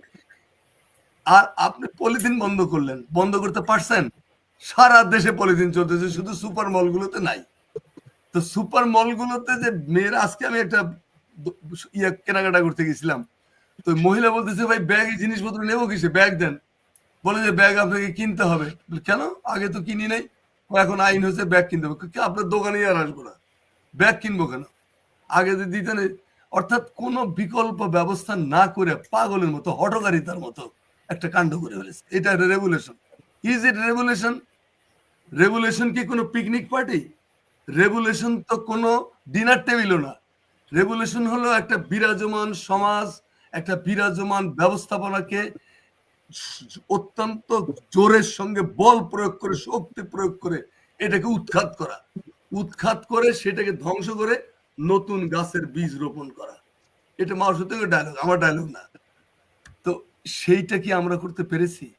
5 মাস পরে এখন নানান কথাবার্তা হচ্ছে, এগুলো সবই হলো। এবং এই কথাগুলো যদি সবার সাথে বসে একখানে, ধরেন আমাদের বিএনপি, জামাত, তারপর এলডিপি বা আরো যারা যারা আছে, তাদের সবার সাথে বৈশাও তো এটা করা যেতে পারতো। আজকের ছেলে মেয়েগুলোকে অনেকে গালমন্দ করে, আমি এদের গালমন্দ করতে রাজি না। কারণ এই বাচ্চাগুলো তো অনেক বেশি কোনো কোনো ক্ষেত্রে যথেষ্ট ম্যাচিউর, সেটার অভিজ্ঞতার কারণে। কিন্তু এইগুলোকে ওভারকাম করা যেত কিভাবে? যদি এটা সর্বসম্মত একটা জাতীয় সরকার হতো, অথবা যদি একটা বিপ্লবী সরকার হতো, তাহলে এই ভুলগুলো উত্তরানো সহজ হতো। তা না করে একজন দুজন বুদ্ধিজীবী 12টা বাজিয়ে দিচ্ছে পুরো প্রক্রিয়ার। হাতে গোনা কয়েকজন বুদ্ধিজীবী। ভাই, এই বুদ্ধিজীবী যারা আছে, বুদ্ধিজীবীদের মধ্যে এই বুদ্ধিজীবীদের মাঝে কি আওয়ামী কোনো প্রেসক্রিপশন আছে কিনা? এখন আপনি খুঁজে বের করেন। মাথার উপরে শেখ মুজিবের ছবি ঝুলিয়ে আপনি শেখ মুজিবের রাজনীতি খতম করবেন, এইটা পাগলের বলতে পারে, কোনো সুস্থ লোক এটা মানবে না। আপনি আপনার আপনি আপনি তো সেই সম্প্রদায় যারা খ্যাতি আর প্রতিপত্তির জন্য আধিপত্যবাদের কাছে আত্মা বিক্রয় করেছে। আধিপত্যবাদের কাছে আত্মা বিক্রয় করে নানান ভেগ ধরে শয়তানের ছলের অভাব থাকে না। আমাদের বুদ্ধিজীবীদের সম্পর্কে সেই আপনার 72-73 সালে আপনার আহমদ শরীফ সাহেব বলেছিলেন যে বাংলাদেশের বুদ্ধিজীবীরা যা বলে সেইটা যদি বাংলাদেশের মানুষ শুনতো তাহলে বাংলাদেশ জীবনও স্বাধীন হতো না। আর এখন বাংলাদেশের বুদ্ধিজীবীরা যা বলছে সেই কথা যদি বাংলাদেশের মানুষ শোনে তাহলে বাংলাদেশের স্বাধীনতা থাকবে না। বি কেয়ারফুল অ্যাবাউট বুদ্ধিজীবী। ছেলেগুলো যে কটা ভুল সব কটা করছে বুদ্ধিজীবীদের কুবুদ্ধি দেওয়ার জন্য। তারা এই ছেলেগুলোকে সঠিক রাস্তা না দেখে ভুল রাস্তা নিয়ে জঙ্গলে পৌঁছাই দিয়ে গেছে। এর থেকে ওভারকাম করার রাস্তা নেই। ওভারকাম ঠান্ডা মাথায়, আমি আবারও বলি, রাজনৈতিক দলগুলোর কাছে আমি অনেক বেশি বিচক্ষণতা আশা করি। হুটহাট করে মাথা গরম না করে সবাইকে নিয়ে বসে, ইউনূস সাহেবের ব্যাপারে আমি বলবো যে আজকে যে নুরুল কবির যে ইন্টারভিউটা নিচ্ছে, সেই ইন্টারভিউটার মধ্যে অনেক গুরুত্বপূর্ণ পয়েন্ট আছে যেগুলো উনি অকপটে স্বীকার করেছে যে এগুলো হয়ে গেছে। এই যে সরলতা, আমাদের রাজনীতি কি, আমি যেটা করছি সেটাই সঠিক, বাকি যারা করছে সবগুলো খারাপ, এই জায়গা থেকে তো উনি বেরিয়েছেন। তার ভুল হয়েছে, মানুষ তো তিনি, কিন্তু স্বীকার করার মতো সৎ সাহসও তার আছে। অতএব এই লোকটাকে সাথে রেখে, মাথার উপরে রেখে আমরা যদি সবাই বসে, এই যে জুলাই প্রোক্লেমেশন নিয়ে যে ঝামেলাটা হলো, এটা হতোই না যদি সবাই একসাথে বসে ডিসিশনটা নিত। আপনি রাজনৈতিক দলগুলো তো বিশ্বাস করতে পারতেছেন যে ভাই আমাদেরকে বাদ দিয়া এরা কারা ভাই আমাদের ঘরে ঘরে বারবার চাপাই দিতে চাচ্ছে 5 মাস পরে। কেন আপনি কিউবার রাস্তা বেছে নিলেন না? কেন আপনি চীনের রাস্তা বেছে নিলেন না? কেন আপনি ইরানের রাস্তা বেছে নিলেন না? কেন ইরানে তো আজকে পর্যন্ত এই সাবকন্টিনেন্টে না, এশিয়া মহাদেশে না, সারা পৃথিবীতে যে কয়টা দেশ আমেরিকার সাথে চোখে চোখ রেখে কথা বলে তার মধ্যে ইরানকে তো 1 নাম্বার বলা যায়। এই স্ট্রেংথ সে কোথায় পেয়েছে? পেয়েছে তার জনসম্পৃক্ততা, পেয়েছে তার নির্ভুল সিদ্ধান্তের কারণে। জনগণ, আর্মি জনগণ একাকার ইরানে। একই ঘটনা আপনার চীনে, তিয়েনমান স্কোয়ারে যখন ছাত্ররা বিক্ষোভ করলো গণতন্ত্রের জন্য, দেং শিয়াওপিং তখন ক্ষমতায়। দেং শিয়াওপিং জানে যে মাওয়ের পরে অত বড় নেতা চীনে তো আর আসে নাই। দেং শিয়াওপিংই তো আধুনিক আজকের চীনের আসলে রিয়েল মানে পথ প্রদর্শক, যে কমিউনিজমের সঙ্গে কিভাবে ক্যাপিটালিজমের আত্মীয়তা করে দেওয়া যায়। তো দেং শিয়াওপিং তার জেনারেলদের ডাকলেন, কথা শোনা যাচ্ছে? দেং শিয়াওপিং পার্টিকে ডাকলেন, পার্টি এবং সেনাবাহিনীকে নিয়ে বললেন যে চীনের 150 কোটি মানুষের খাদ্য, বস্ত্র, বাসস্থান, চিকিৎসা এবং শিক্ষা, এই 5টা মৌলিক চাহিদা আমাদেরকে মেটাতে হয়। সেইটা কি বেশি ইম্পর্টেন্ট নাকি 1507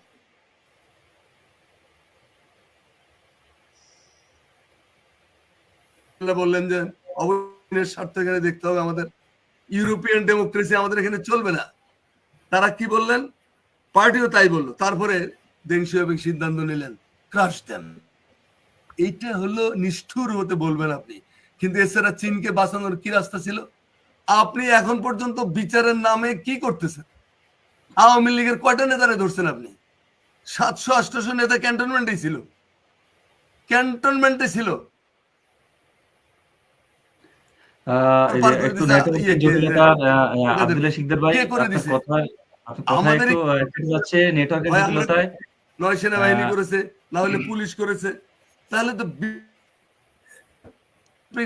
ধন্যবাদ শিকদার ভাই, আপনার আপনার আমরা তো নেটওয়ার্কের এলোমেলো সমস্যার পদক্ষেপে কারণে কথা হাঁটতেছি, বলতে পারছি লক্ষ্য না। নাই, আমরা উদ্দেশ্য নাই, গোল নাই। আমরা ফিরে আসছি শিকদার ভাই আপনার কাছে। একটু নেটওয়ার্কের সমস্যা চলছে সম্ভবত এখন। আমরা এই কথার পরিপ্রেক্ষিতে যাচ্ছি জনাব চৌধুরী হাসান সোহরাওয়ার্দী, লেফটেন্যান্ট কর্নেল অবসরপ্রাপ্ত চৌধুরী হাসান সোহরাওয়ার্দীর হ্যাঁ, প্রতি। ফরওয়ার্ডিংয়ের এই যে বক্তব্য নেন। কথাটা বলেছেন আমাদের এভাবে আব্দুল্লাহ শিকদার ভাই, এই যে ক্যান্টনমেন্ট থেকে 700-800 লোক চলে গেলেন, কিভাবে গেলেন? কিভাবে যেতে পারেন? আপনি সামরিক কর্মকর্তা ছিলেন। আপনি কিভাবে দেখছেন বিষয়টা? আমি এটা বলতে গিয়ে আর একটু লম্বা বিষয় অবতারণা করব। এখানে আব্দুল্লাহ শিকদার ভাই অত্যন্ত অভিজ্ঞ, বিপ্লবের ব্যাপারে উনি কিন্তু অনেক কিছু বলতে গিয়ে কিছুটা বলে ফেলেছেন, হয়তো আরো অনেক বলতেন। এ বিপ্লব কোনো এক জায়গায় গিয়ে থেমে গেছে, বিপ্লবের সমাপ্তি হয়নি, বিপ্লব তার লক্ষ্যে পৌঁছতে পারেনি। বিপ্লব ক্যান্টনমেন্টে গিয়ে কারো প্ররোচনায় বা কারো উপদেশে যারা বিপ্লবী, যারা এতে রক্ত দিয়েছে, যাদের সহকর্মী মারা গেছে, যারা আত্মাহুতি দিয়েছে, তারা কোনো এক পর্যায়ে ক্যান্টনমেন্টে তাদের বিপ্লবের যে লক্ষ্য সেটাকে অস্ত্রাগারে জমা করে আসছে, যে এটা এখানে জমা থাকলো, এরপরে আপনারা যা করেন তাই। এরপর দেশের প্রধানমন্ত্রী শেখ হাসিনা কি করে ভারতে গেলেন, 627 জন কিংবা মতান্তরে 700 জন 800 জন ক্যান্টনমেন্টে ঢুকে ঘুমালো, ভালো ভালো খাবার খেলো, কেউ কেউ আবার বিদেশে পাড়ি দিল, কেউ দেশে আছে বা নাই এ ব্যাপারে কোনো শ্বেতপত্র এই যে সরকার ইন্টারিম গভর্নমেন্ট সেটা জনগণকে জানার কোনো সুযোগ দেয়নি।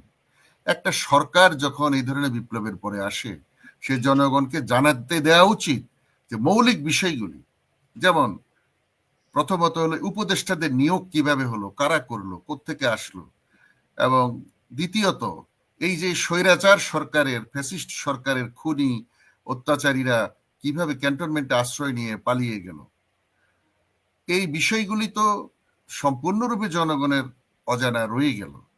এর পরের অনেক ধরনের আপনার মানুষের মনে সন্দেহের অবকাশ আসলো।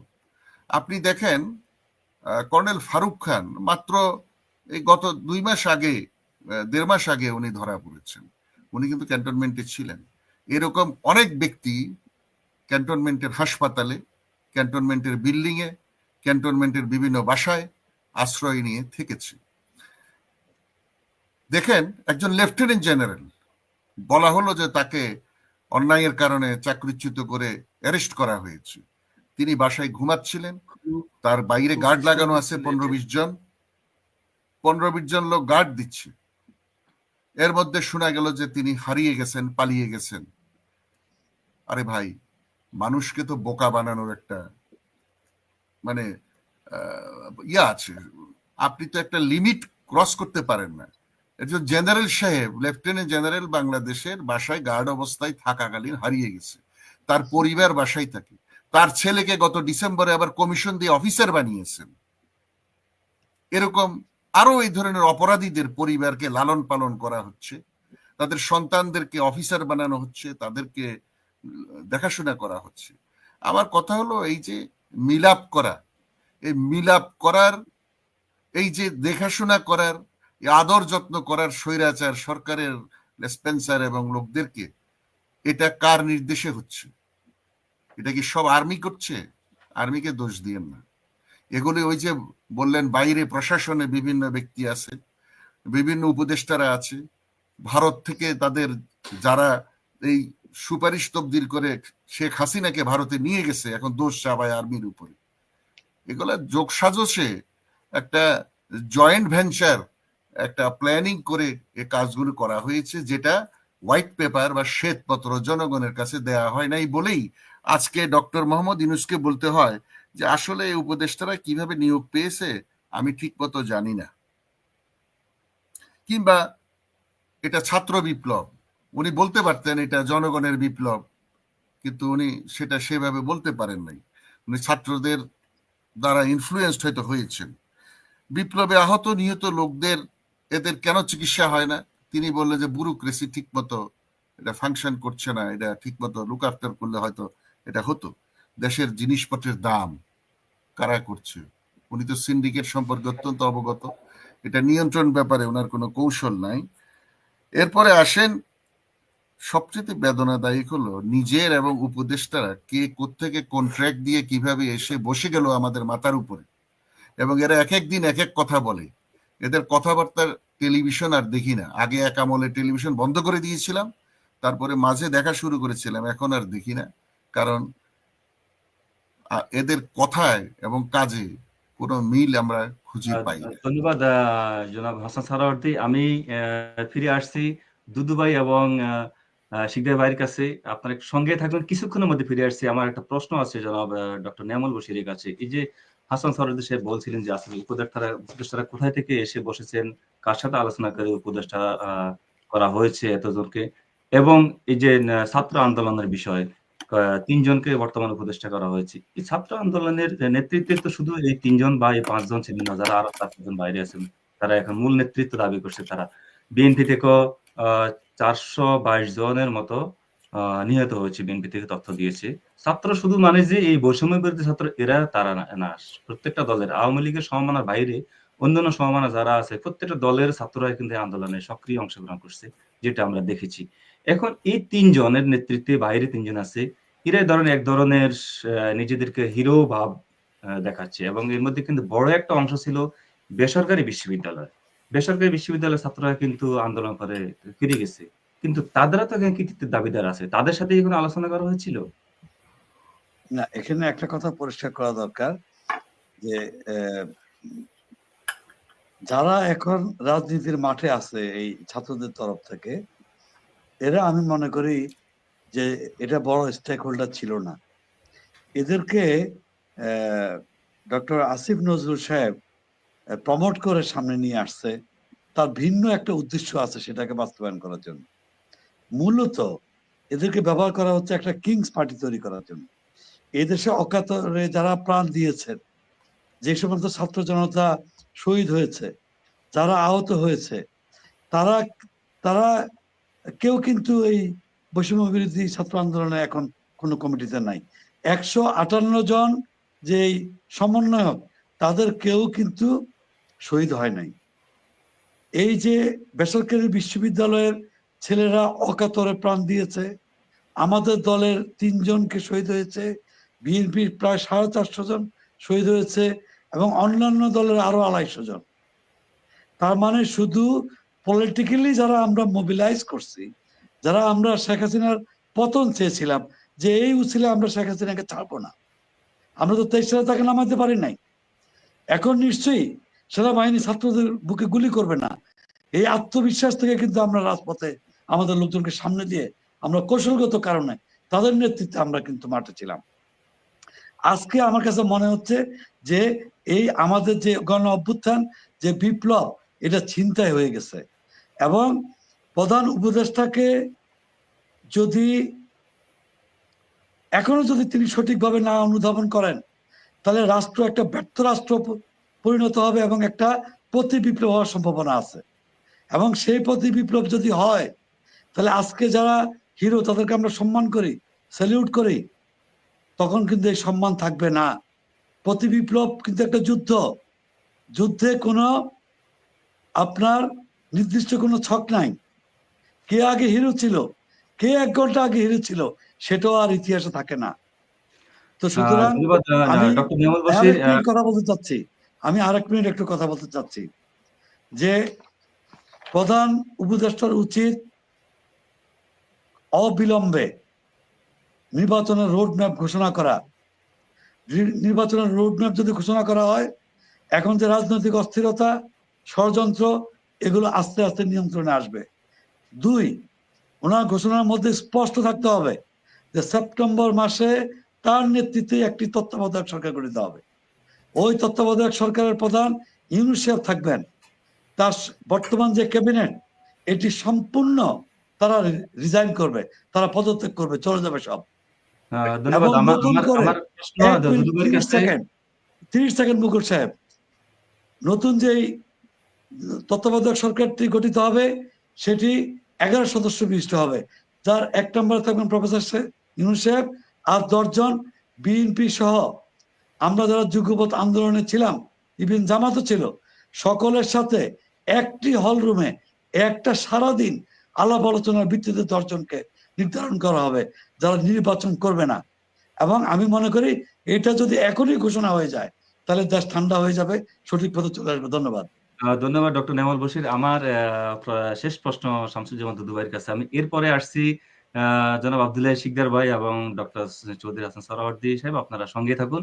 দুদু ভাইয়ের কাছে আমার শেষ প্রশ্ন, এই যে অস্থিরতা এখন চলছে বাংলাদেশের মধ্যে, আসলে বিএনপি বা সমমনা দলগুলো বলে যে শেখ হাসিনা বিদেশে থেকে, ভারত থেকেই এই কলকাঠি নাড়ছে, যার কারণে দেশে আসলে একটা চরম অস্থিরতা বিরাজ করছে এবং উপদেষ্টাদের মাঝে কেউ কেউ আওয়ামী সরকারের পন্থী বা দোষর যাই বলে থাকেন তারা আছে সেখানের মধ্যে, যার কারণে একটা অনেকটা ঝামেলার মধ্যেই চলছে বাংলাদেশের মধ্যে এই অস্থিরতা। গত পরশুদিন দেখেছিলাম জাতীয় বিপ্লবী পরিষদ নামে একটা নতুন দল আত্মপ্রকাশ করেছে, সেখানে গণ অধিকার পরিষদের সহসভাপতির উপরে হামলা হয়েছে, তারা প্রথমে দোষ দিয়ে ছাত্র দলের উপর, ছাত্র দল আবার একটা বিক্ষোভ মিছিল বের করেছে, একটা অস্থিরতা। আসলে এই অস্থিরতা থেকে কিভাবে উত্তরণ পাওয়া সম্ভব? এবং ডক্টর নেওয়াল বশির বলছেন যে সেপ্টেম্বর মধ্যেই একটা উপদেষ্টা পরিষদ গঠন করে প্রধান উপদেষ্টা ডক্টর ইউনূস এবং বিএনপি সহ অন্যান্য সমমনা দলদের 11 জন নিয়ে উপদেষ্টা পরিষদ গঠন করে দ্রুত নির্বাচন দেওয়ার জন্য, এই যে অস্থিরতা নির্বাচন এবং বিএনপি চ্যালেঞ্জ, আমি এই বিষয়ে তত্ত্বাবধায়ক সরকারের কথা বলেছি সেপ্টেম্বর থেকে। আমি 1 মিনিট কথা বলে চলে যাই, কারণ আমার 45 মিনিট থাকার কথা ছিল, তো এখন প্রায় 50 হতে আর 1 মিনিট বাকি আছে। তো আমি যেটা বলি এক কথায় শেষ করে দিই, এই সরকার যদি কালকে নির্বাচনে একটি রোডম্যাপ ঘোষণা করে এবং সুনির্দিষ্টভাবে দিন মাস উল্লেখ করে, তারপরের দিন থেকে এই সংকট আস্তে আস্তে দূর হওয়ার সম্ভাবনা দেখা দেবে। যদি নির্বাচন ব্যতি রেখে অন্য যা কিছু করুক, সংকট তীব্র হবে এবং অনিশ্চয়তার মধ্যে দেশ চলে যাবে। সেটা সকলের জন্য, সরকারের জন্য, দেশবাসীর জন্য, সকলের জন্য মারাত্মক পরিস্থিতি ডেকে আনতে পারে। আমার মনে হয় এতটুকু বুঝবার মেধা ডক্টর ইউনূস এবং বর্তমান সরকার যারা আছেন তাদের আছে বলে আমার বিশ্বাস। আর শিকদার ভাইয়ের ওই পরামর্শটা আমল দিয়ে যায় যে সকল রাজনৈতিক দল যারা সাপোর্ট করছে শ্রেণী পেশার মানুষ, তাদের সঙ্গে সম্পর্কটা আরো নিবিড় করা, আরো কাছাকাছি করা, তাহলে আমার মনে হয় যে দ্বিধাদ্বন্দ্ব গুলো তৈরি হয়েছে, হতাশা তৈরি হয়েছে, কেটে যাবে। নির্বাচন ছাড়া সংকট কাটা কোনো দ্বিতীয় পথ, এটা আমার কাছে মনে হয়। প্রধান উপদেষ্টার সাথে আপনারা একমত যে আগামী বছরের জুনের মধ্যেই, সে যে বলেছেন এই বছর শেষ অথবা জুন, তার মানে তার আগেও তার প্রেস সচিব বলেছেন জুন পর্যন্ত হতে পারেন, তার আগে সেনাপ্রধান বলেছেন 18 মাসের মধ্যেই, সে 18 মাস দ্যাটস মিন্স জুনের মধ্যেই। এর সঙ্গে কি আপনারা একমত কিনা? একমত। Thank you. ধন্যবাদ দুদু ভাই, আমাদেরকে আপনি সময় দিয়েছেন। আমরা এখন পরবর্তী প্রশ্নে চলে যাবো জনাব আব্দুল্লাহ শিকদারের কাছে। দর্শক, আমাদের সঙ্গে কথা বলছেন এতক্ষণ বিএনপি ভাইস চেয়ারম্যান জনাব শামসুজ্জামান দুদু। এখন আমরা চলে যাচ্ছি বিএনপি ভাইস চেয়ারম্যান, বিএনপি চেয়ারপারসনের উপদেষ্টা জনাব আব্দুল্লাহ শিকদারের কাছে। জনাব আব্দুল্লাহ শিকদার, আপনার কাছে আমার যে আর একটা প্রশ্ন, এই যে রাজনৈতিক অস্থিরতা, বিএনপি সমমনা দলগুলো বলছেন যে, আমি সেই প্রশ্নটা আবার আপনার ভারতের থেকে বসেই তারা ষড়যন্ত্রের কলকাঠি নাড়ছে এবং কোথাও কোথাও দাবি উঠছে উপদেষ্টা পরিষদের মাঝেও কিন্তু আওয়ামী লীগ সরকার এবং প্রশাসনের মাঝে তো আছে আওয়ামী লীগ সরকার নিয়োজিত উচ্চপদস্থ কর্মকর্তারা। তো সেক্ষেত্রে একটা সেখান থেকে অস্থিরতা বিরাজমান, অস্থিরতার জাল বা কলকাঠি নাড়ছে। এক্ষেত্রে আগামী নির্বাচনে বিএনপির সামনে বড় চ্যালেঞ্জ কি হতে পারে, আপনি কি মনে করেন? আমি এখানে দুটো পরামর্শ আসছে, আমি যদিও হাসান সরওয়ার্দী ভাইয়ের বক্তব্যটা শুনিনি। সেটা হলো একটা অন্তর্বর্তীকালীন সরকারের কথা বলেছে আমাদের নেয়ামুল বাশির ভাই। আর একটা কথা যেটা আমি বলছি দুদু ভাই সেটা কি করলেন, সেটা হলো যে রাজনৈতিক দলগুলো দীর্ঘ 16-17 বছর ধরে রাস্তায় ছিলেন, আন্দোলন সংগ্রাম করে অসীম ত্যাগ তিতিক্ষা তারা মানে করেছেন, ত্যাগ তিতিক্ষা তাদেরকে অর্জন করতে হয়েছে, নির্যাতনের শিকার হয়েছেন, সেই সমস্ত স্টেক হোল্ডারদেরকে সাথে নিয়ে যদি প্রফেসর ইউনূস যে সম্পর্কটা নিবিড় করে একটা জাতীয় সরকার জাতীয় কিছু করেন, আমার মনে হয় যে পরিস্থিতি স্বাভাবিক হবে। কিন্তু তা না করে এইসব এনজিওর ওয়ার্কার দিয়া দেশ যে চলে না সেটা তো দেখতে পাচ্ছি আমরা। আরেকটা জিনিস হলো যে যাই হোক, ছোট হোক বড় হোক, 2-4টা মন্ত্রী টন্ত্রী 2-4 ধরছে, 2-1টা এমপি টেমপি, কিন্তু সরকার বা শেখ হাসিনা কি এই সমস্ত এই কয়জনকে দিয়ে অপকর্মগুলো করিয়েছিলেন? প্রশাসনের মধ্যে একটা লক্ষ্য চ্যালেঞ্জের সামনে আনা হয়নি। এই আমলাগুলো, এই শয়তান আমলাগুলো সবগুলো ইন্ট্যাক্ট রয়ে গেছে, একটা আমলাকে ধরা হয়নি। কেন? আপনি সেক্রেটারিয়েটে গেলে দেখবেন মুকুল যে কোনো টেবিলে কোনো কাজ হচ্ছে না, সবাই রুটিন ওয়ার্ক করে বসে আছে, টেবিলে থাকে না, কোট ঝুলিয়ে দিয়ে চলে গেছে, মিটিং আছে, সিটিং আছে। আর যে 3টা ছেলে আমাদের উপদেষ্টা, এদেরকে যেখানে একটা ট্রাকে নিতে নেওয়ার ক্ষমতা ধরেন 5 টন, আপনি ট্রাকের উপরে চালাইছেন 35 টন, তো ট্রাক তো চলবে কি? ট্রাকের তো যান বেরিয়ে যাওয়ার মতো অবস্থা। এই ছেলেগুলোকে সারা দিন রাত টেবিলের মধ্যে সিগনেচার করার কাজে লাগাই দেওয়া হয়েছে। এটা হলো আমলাদের শয়তানি। আমলারা যে কি জিনিস এইটা তো আমরা হারে হারে জানি, যে এটা শেখ মুজিব একই ভুল করেছিলেন। 71 সালে মুক্তিযুদ্ধের পরে 1.5 টাকা 113 টাকা দামের রাজাকারদেরকে ধরে ধরে আমরা মেরে ফেলেছি, কিন্তু আমরা কি একজন ডিসি কে ধরে পিটে হাড় মাংস ভাঙছিলাম? আমরা একটা এসডিও কে কি ধরেছিলাম? আমরা একজন সিও কে কি ধরেছিলাম? আমরা কোনো এসপি কে ধরেছিলাম? কোনো ডিআইজি কে ধরেছিলাম? একজনকে ধরা হয়নি। তো ফলে সবাই ঠিক রেখে গেল, 2-4টা গরিব রাজাকার মারা গেছে জনরোষে। কিন্তু একই ভুল 90 সালের গণ অভ্যুত্থানের পরও বিএনপি গভর্নমেন্ট করেছিল, ওই শয়তান আমলাদের দ্বারা ঘেরাও হয়ে গেছিল। এখন এই সরকার, এই বিপ্লব সম্পূর্ণরূপে ঘেরাউট বাই দ্যাট ডার্টি আমলাস। এই ডার্টি আমলাদের হাত থেকে বের হতে পারেনি। আপনার সেনাবাহিনীতে 2-1 জনকে ধরছে, আচ্ছা ঠিক আছে, আরো তো ক্রিমিনাল আছে, এগুলোকে ধরেন। তো সেনাবাহিনীতে তাও তো ধরছে, কিন্তু আমলারা কি ফেরেস্তা? আমলারা কি মানে আল্লাহর রহমতের ফেরেস্তা হিসেবে পৃথিবীতে না চলে যে না না না না ওনাদেরকে টাচ করা যাবে না? কে বলছে টাচ করা যাবে না? হোয়াইট হাউসে যখন চেঞ্জ হয়, সমস্ত সেটআপ 24 ঘন্টার মধ্যে চেঞ্জ, তাতে কি আমেরিকা চলে না? আপনি কেন এই সমস্ত আজে বাজে মাল পরিবেষ্টিত হয়ে থেকে তৃপ্তির ঢেকুর তুলতেছেন? আর যে ক্রিমিনাল গুলো হাসিনার পাশে ছিল, ডাইন পাশে ছিল, বাম পাশে ছিল, সেগুলোকে উপদেষ্টা পরিষদে দেখা যাচ্ছে। আর যারা টর্চার্ড হলো, ধরেন অ্যাজ ফর এক্সাম্পল আমি হাসান সোহরাওয়ার্দী ভাইয়ের কথা বলবো। হাসান সোহরাওয়ার্দী ভাইয়ের যে তার আগের ব্যাপারে আমার অনেক অভিযোগ আছে, অনেক অভিমানও আছে, রাগও আছে, কিন্তু শেষ সময়গুলোতে তার ভূমিকা তো রীতিমতো সম্মান জানানোর মতো, স্যালুট করার মতো। কোনো কারণ ছাড়া একটা লোকের জেলে ঢুকে পাত, তাকে কি কখনো ডেকেছিল এরা? এই গভর্নমেন্ট, বিএনপি, এলডিপি বলেন, জামাত বলেন, জাতীয় পার্টি বলেন, যারা যারা আছে, কারোর সাথে তো মত বিনিময় করার প্রয়োজনই বোধ করে নেই এরা। দেশের বাইরে ধরেন যারা ইউটিউবার আপনাদের মতো, তারা ভালো ভূমিকা রেখেছে, এই জন্য আমরা তাদেরকে অশেষ রকমের আমাদের কৃতজ্ঞতা জানাই। কিন্তু আমরা যারা দেশে থেকে অসহনীয় নির্যাতন সহ্য করলাম, আর ধরুন আমার ব্যক্তিগত, আমার পরিবারটা বিপর্যস্ত হয়ে গেছে, আমার ছেলেটাকে এখন মেন্টাল হসপিটালে রাখতে হয়, এমন টর্চার করেছিল তাকে কোনো কারণ ছাড়া, সে এখন এখনো তার মেন্টাল টমা কাটায় উঠতে পারে। আমার মেয়েটা কমিশন পেয়েছিল নেভিতে, তাকে কমিশন দিয়ে স্যাক করে দেওয়া হয় শুধুমাত্র আমার কন্যা বলে। তো এটা আমার ব্যক্তিগত দুঃখের। আমি এক ঢাকা সাংবাদিক ইউনিয়নের president, Bangla academy national award পাওয়া পোয়েট, আমি চাকরি পাইনি 15 বছর, আমাকে রাস্তায় ঘুরে ঘুরে নানান কষ্ট করে জীবিকা অর্জন করতে হয়েছে। টিভি চ্যানেল বলেন আর মিডিয়া বলেন, সবগুলোতে আমাদেরকে রেড লিস্ট করছে, ব্ল্যাক লিস্ট না, রেড লিস্ট।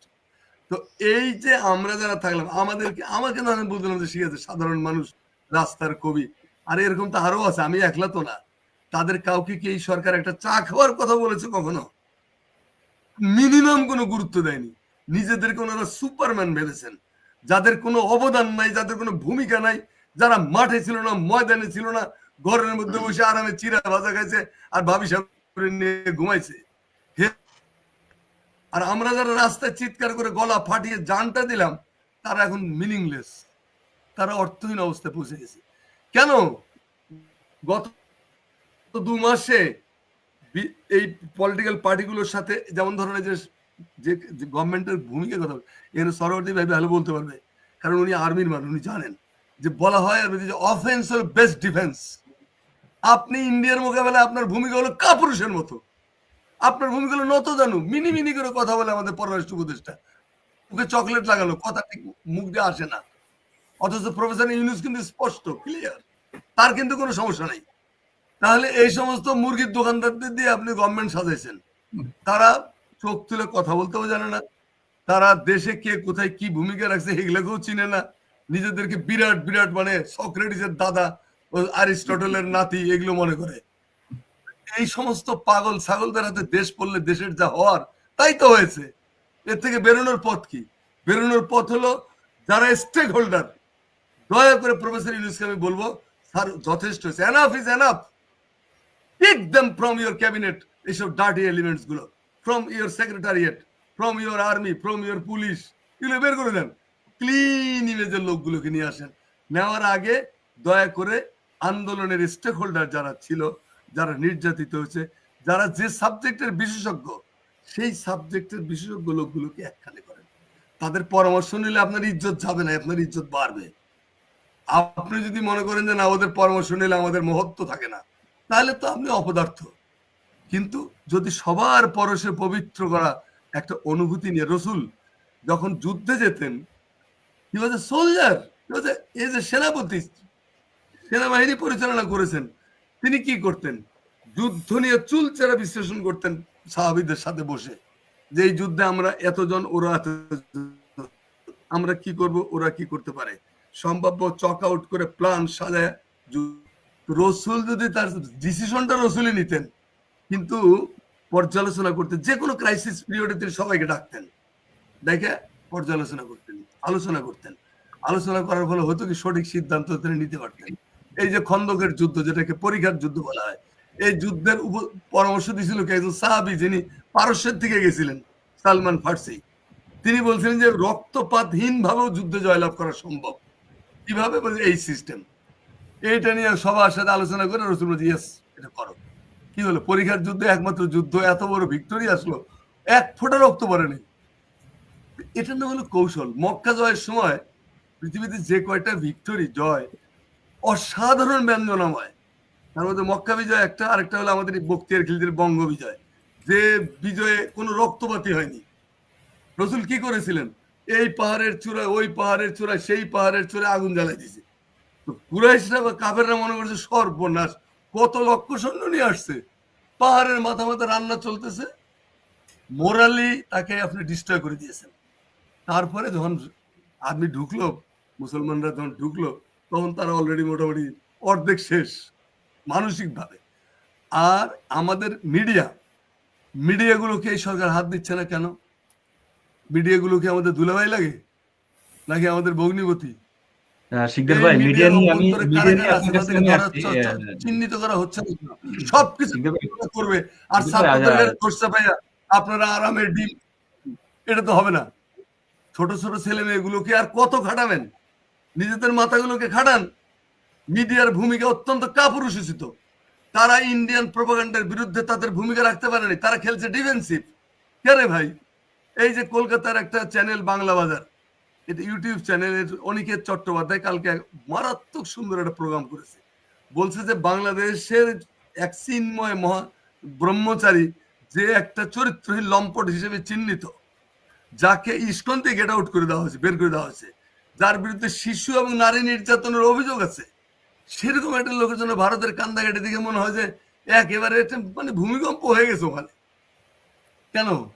ভারত তো সেই দেশ যে দেশে 3,72,000 লোক, কেউ 10 বছর ধরে, কেউ 8 বছর ধরে, কেউ 6 বছর ধরে, কেউ 4 বছর ধরে বিনা বিচারে জেলখানে পচে মরতেছে, বিনা বিচারে, তাদের ট্রায়ালও হয়নি, অভিযোগও দায়ের করা হয়নি। এমনকি এই যে 3,72,000 লোক বিনা বিচারে আটকে আছে, এর মধ্যে 3,25,000 হলো মুসলমান। কই? এটা নিয়ে আমাদের মিডিয়াগুলোর বক্তব্য কোথায়? যে তুই এটা নিয়ে কথা বলার কে রে নরেন্দ্র মোদী? তুই তো এটা কসাই, তুই তো গুজরাটের কসাই, তুই তো মানুষ হত্যা করে, তোর চরিত্রই হলো সাম্প্রদায়িকতা, শিকদার হিংস্রতা, ভাই, ঘৃণা, আমরা হিংসা। আমরা ফিরে আসছি আপনার কাছে। আমার সর্বশেষ একটা প্রশ্ন আছে, আমি এখন একটু যাচ্ছি ডক্টর আমি এটা বলি শেষ করি সওয়ার্দীর যে কাছে। এই যে হিউম্যান স্ক্যানার যেটা করলো, কেন আমাদের মিডিয়াগুলো সেটা পারতো না? মিডিয়াগুলো পারে নাই কেন? মিডিয়াগুলো জানে যে প্রফেসর ইউনূসের সরকারের মুরাদ নাই, এরা পারবে না। অতএব আমরা চুপ করে থাকি, আমাদের বাবা ইন্ডিয়া আবার আসবে, দেশ আবার তাদের দৃষ্টিতে দেশ আবার আমাদের হবে মুক্ত মৃগয়া। এই কারণে শিকদার আপনার কাছে আমি মনে একটু সময় নেই, আপনার কাছে আমার শেষ একটা প্রশ্ন আছে, সঙ্গে থাকুন প্লিজ। আমি চলে যাচ্ছি ডক্টর চৌধুরী হাসান সরওয়ার্দীর কাছে। আমাদের আসলে আজকে শো একটু দীর্ঘায়িত হয়েছে, কারণ আলোচনা বিষয়বস্তু ছিল এবং আমাদের আজকে অতিথিরাও গুরুত্বপূর্ণ আলোচনা করেছেন। ডক্টর চৌধুরী হাসান সহরাওয়ার্দী, আপনি সেনাবাহিনীর লেফটেন্যান্ট জেনারেল থেকে আপনি অবসর নিয়েছেন, এর মধ্যেই নানান কিছু হয়েছে আপনার সঙ্গে আমলে, সেটা আমরা দেশবাসী অবগত আছি, সবাই জানে, দেশ বিদেশে অনেকেই জানে। এই যে আমাদের আজকে যে বিষয় নিরাপত্তা এবং অস্থিরতার বিষয় নিয়ে আসলে আপনারা অনেক আলোচনা করেছেন, আমরা শুনেছি। এখন কিভাবে অস্থিরতা থেকে পুনরুদ্ধার হওয়া যায় সে বিষয় নিয়ে আলোচনা শুনেছেন, দর্শকরা আপনারা আলোচনা করেছেন। এই যে নিরাপত্তা নিয়ে আপনি কিছু কথা বলেছেন। আমার একটা প্রশ্ন আছে আপনার কাছে, যে বাংলাদেশ সরকার যখন তুরস্ক থেকে যে একটা যুদ্ধ ট্যাঙ্ক কেনার কথা বলেছেন এবং মাঝখানে কথা উঠেছে যে ড্রোনটা নিয়ে আসলে গভর্নমেন্ট ব্যাখ্যাও দিয়েছেন, এবং এই যে পাকিস্তানের সাথে আপনার বাণিজ্যিক লেনদেন, এটা নিয়ে কেন ভারতের এত মাথা ব্যথা? ভারত থেকে কেন নানান ধরনের অসত্য তথ্য উত্থাপন করা হচ্ছে যে বাংলাদেশকে নিয়ে? কারণ বাংলাদেশ তো সামরিক শক্তিতে ভারতের সমমান না, সমকক্ষ না।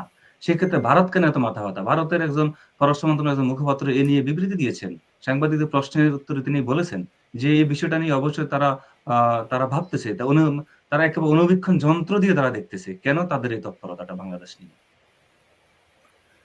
অত্যন্ত সোজা সরল ভাষায় আমি উত্তর দিতে চাই। দেখুন, পাকিস্তান ভেঙেছে 1971 সনে, যেটা নিয়ে খুব গর্ব করে ভারত, যে পাকিস্তানের সামরিক শক্তিকে ভেঙে দেয়া হয়েছে এবং এই অঞ্চল তথা নতুন বাংলাদেশ আর কোনোদিন ভারতের বিরুদ্ধে মাথা তুলে দাঁড়াতে পারবে না ইস্টার্ন উইংয়ে, এবং তাদেরকে ডিল করতে হবে শুধু ওয়েস্টার্ন উইং তথা পাকিস্তান। সুতরাং পাকিস্তানের কোনো সাহায্য সামর্থ্য বাংলাদেশের দিকে আসুক, সহযোগিতা হোক, কোনো ধরনের সামরিক চুক্তি হোক, এটা ইন্ডিয়ার পছন্দের বিষয় না। দ্বিতীয় যেটা বিষয় আপনারা খেয়াল করবেন, 2009-এর পর থেকেই কমপক্ষে 4 থেকে 5টা চুক্তি ভারতের সাথে হয়েছে, যে বাংলাদেশের যে কোনো ধরনের আভ্যন্তরীণ সংকটে, জঙ্গি হামলা ইত্যাদি, মৌলবাদী উত্থান, এই সকল ক্ষেত্রে ভারতের হস্তক্ষেপের বিষয়ে তৎকালীন ফ্যাসিস্ট সরকারের সাথে ভারতের একটা আন্ডারস্ট্যান্ডিং বা ডিল হয়েছে, যে ভারতীয় সশস্ত্র বাহিনী ইচ্ছা করলে বাংলাদেশে হস্তক্ষেপ করতে পারে। এগুলো নিয়ে তো এই বর্তমান সরকার কোনো তদন্ত করে নাই, এই চুক্তিগুলি তো বাতিল করে নাই। আমরা ইচ্ছা করলে আজকে একটা বিমানবন্দর তৈরি করতে পারি না সৈয়দপুরে বা নর্থ বেঙ্গলে। এটা ভারতের অপছন্দ, যে কেন সামরিক বা যুদ্ধযান এইগুলির জন্য এটা করা, লালমনিরহাটে, রাইট। আপনি দেখেন, আমরা অস্ত্র গোলা বারুদ এমন কোন সামর্থ্য অর্জন করতে পারি না যেটা ওই চুক্তিকে বিরোধিতা করে, যে ভারতের সাথে শেখ হাসিনা সরকারের যে চুক্তি হয়েছে। আপনি খুঁজে বের করেন না, ওই ডিফেন্স সেক্রেটারি, ওই পিএসওএফডি, ওই সময়ের নিরাপত্তা উপদেষ্টা তারেক সিদ্দিকী সহ যারা এর সাথে জড়িত ছিল, ইনক্লুডিং শেখ হাসিনা, তাদেরকে এনে তুরস্কের এরদোগান যেভাবে ফাঁসির কাস্টে ঝুলিয়েছিল সেরকম ঝুলান। তারপরে আপনি দেখেন, ভারত তো চিরাচরিত শত্রু আমার, ভারতকে স্ট্র্যাটেজিক বন্ধু ভাবা কোনো কারণ নাই। ভারত আমার নেইবার, আমার উচিত ভারতের সাথে তার সুসম্পর্ক রেখে আমাদের চলা, এটা আমাদের।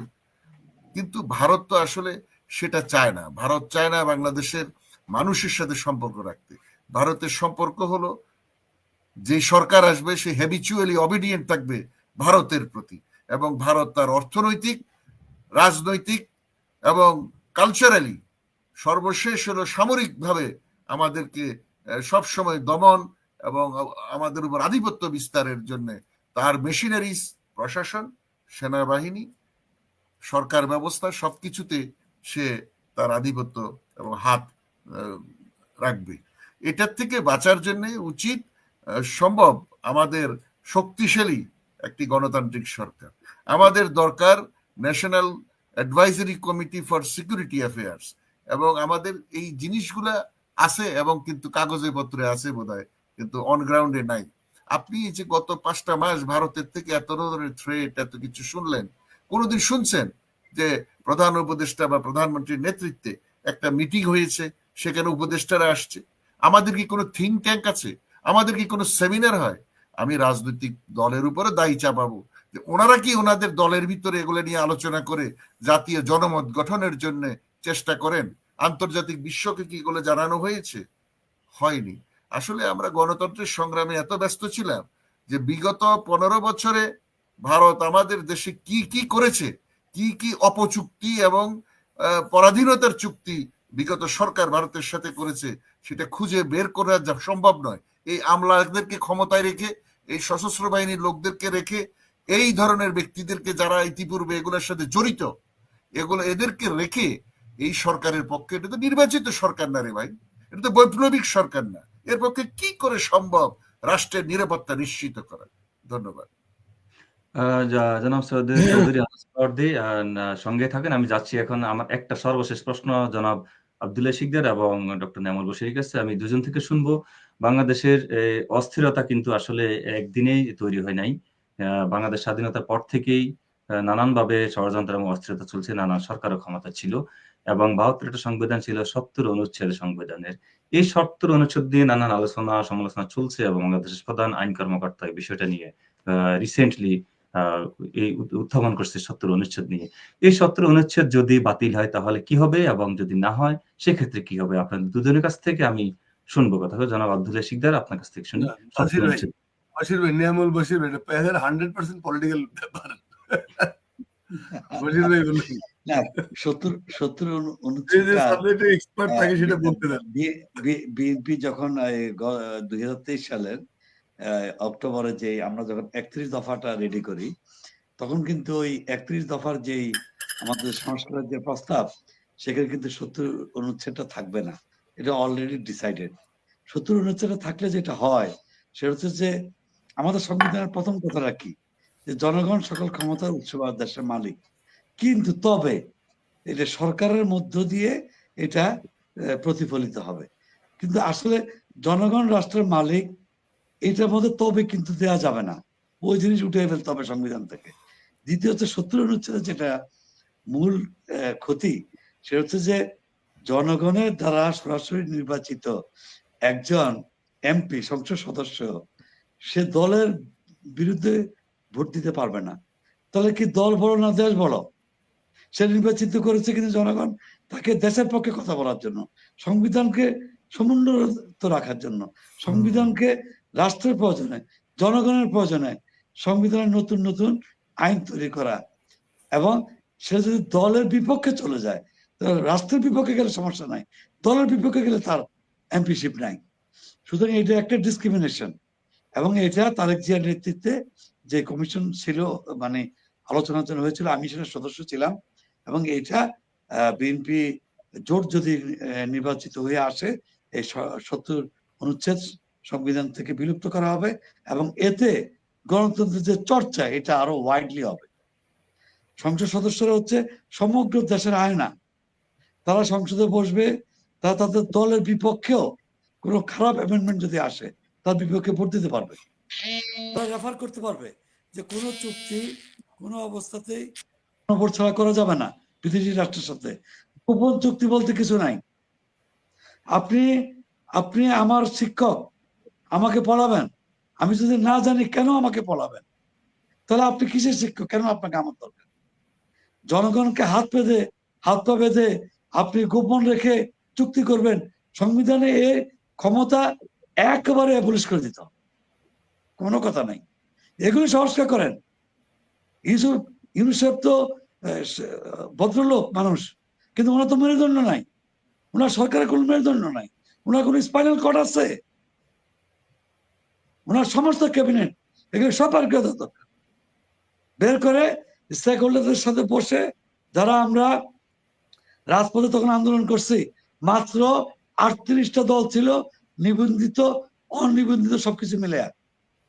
প্রত্যেক দলের সেক্রেটারি মহাসচিব প্রেসিডেন্টকে দাওয়াত করেন, বিএনপি বড় দল তাদের 10 জনকে দাওয়াত করেন, জামাত বিএনপিতে ছোট দল তাদের 3 জনকে দাওয়াত করেন।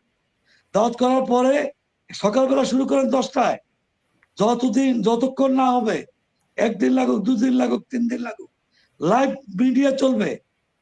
আপনি রাষ্ট্রের জন্য কাজ করবেন, মিডিয়া আসতে অসুবিধা কিসের? ধন্যবাদ সেখানে আলোচনা হবে। নিয়ামুল বশির ভাই। সংবিধানে শুধু নির্বাচন করার জন্য ইমার্জেন্সি আপনার রিফর্মেশন কি দরকার, বাকিগুলো দরকার নাই। বাকিগুলো তারা পরবর্তী নির্বাচিত সরকারের জন্য তারা রিকমেন্ডেশন আকারে রেখে যাবে। আমরা নির্বাচন চাই, নির্বাচন এবং গণতন্ত্র পুনরুদ্ধার যদি হয়, নির্বাচিত সরকার ক্ষমতা আসলে অন্যান্য সমস্যাগুলো গ্রাজুয়ালি শেষ হয়ে যাবে। আমার বক্তব্য শেষ।